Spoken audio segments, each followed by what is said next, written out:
আসসালামু আলাইকুম। আবারও ডিসেম্বরের ভিডিও। তো সকাল সকাল উঠে আমরা ঠিক করলাম আমরা বটগাছটার ওইখানে যাব বেড়াতে। আমাদের সাথে আশেপাশে বাড়ির কিছু পিচ্ছিও ছিল, তারপরে আমরা সরিষা ফুল দেখতে দেখতে যাচ্ছিলাম।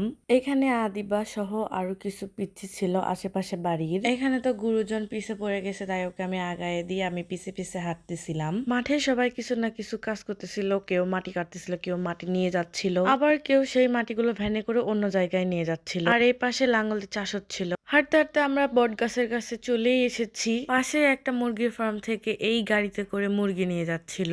বাচ্চা পার্টি সকালে ঘুরতে এসে অনেক মজা পাইছে। ওরা একটা রেস দেয় কে দৌড়ে আগে আমার কাছে আসতে পারে। তারপর আমরা এই সাঁকোর ওপর কিছুক্ষণ বসে থাকলাম। জমির ভিতর দিয়ে হেঁটে আসে আমাদের সবার পা একদম বাজে অবস্থা হয়ে গিয়েছিল।